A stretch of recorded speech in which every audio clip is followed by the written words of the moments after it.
Greetings everyone and welcome back to another review for Invaders of the Rokujouma, volume number 4. Oh boy, oh boy. Yurika saved the day more or less at the end of this volume. And to be honest, I really enjoyed this volume. We had so many funny scenes. We had the one true pairing for Ruth and Kabutonga, a beetle. Yes, she is freaking out and it's really hilarious when she is going into berserk rage mode. Once she sees a beetle and then she can't even remember what happened, so yep, and it's a nice running gag that we will see a couple of more times. But all in all, this volume, the strongest part for me was actually the change for Thea and a bit for Kiriha, because there was this stage play going on from the drama club and Harumi was selected as the Silver Princess to play the main role.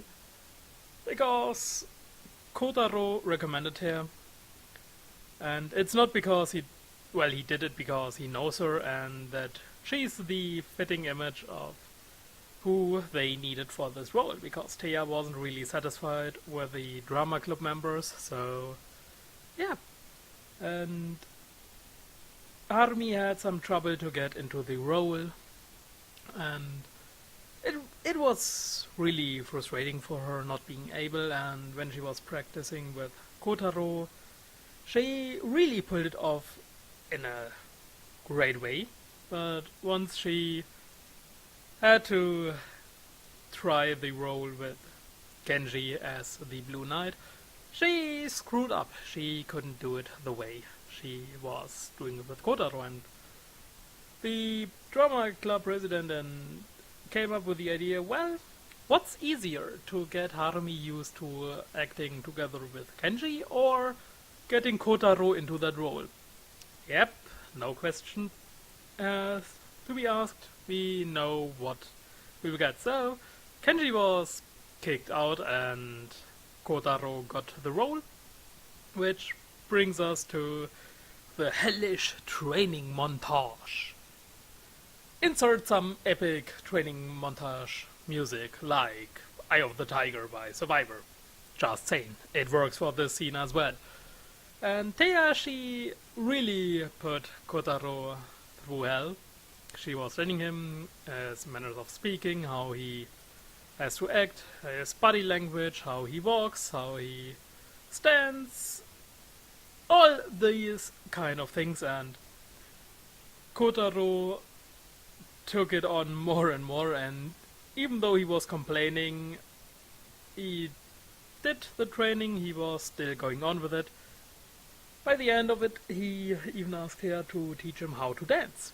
And for Thea, the line between Kotaro the pleb and the Blue Knight she is idolizing became blurry. So Kotaro now became more and more her Blue Knight. And when Clan showed up to mess around, Kotaro started to fight her and didn't really kicked her butt because she's kinda sneaky and got away. But in the end, everything was safe, and it was really nice to see how Thea started to kinda develop a real crush on him. And she's really stubborn about it. She was kinda confused by it. Ruth saw what was going on, so nothing really too strange here. And there was a bit more stuff going on, especially with Harumi, how she's the fitting image of the Silver Princess that Thea had in mind. But there's more stuff going on, and we will see quite a lot of it in the very near future of the volumes, starting with I think it was volume 7.5, then 8, and moving on. So, yep, we will get some really, really great scenes.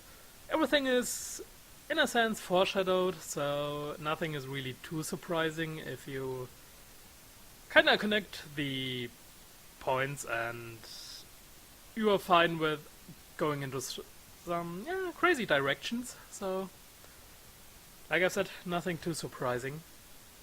But there was a line from the Blue Knight in the stage play, which was from the script, and that play was performed very, very often on Thea's home planet, because the Blue Knight is a real hero from more than 2,000 years ago.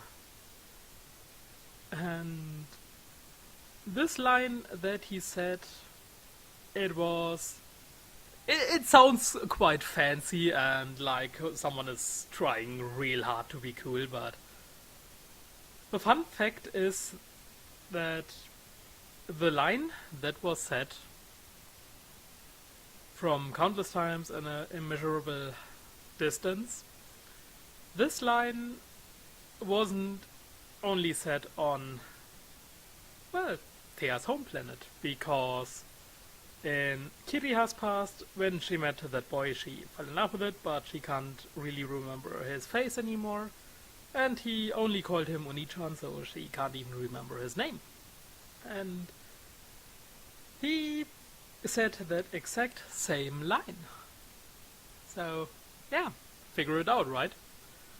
But, like I've said, what stood once out again was the inner workings of Thea, how she changed from her high and mighty attitude to become more and more of a normal girl, and we will see gradually that she will call Kotaro less and less pleb, and he will call her less and less tulip, and they go onto the normal name. So you see a nice change in their relationship, and like I said, what I really love about Rokujouma is that it takes time. It's not one volume, one girl falls, bam, in love with him.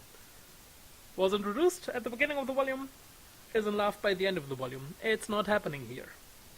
And yeah, it's really one of the best things about it, and it's so good. And I think a lot of other light novel writers who are kinda going into the harem shenanigans, they can learn quite a bit from Takehaya's writing as well, because the way he is putting it with the emotions, and for this part the translation is pretty damn awesome as well, so this is a true fact for me as well. And yeah, but when Harumi was kinda working with Kotaro to get into her role, she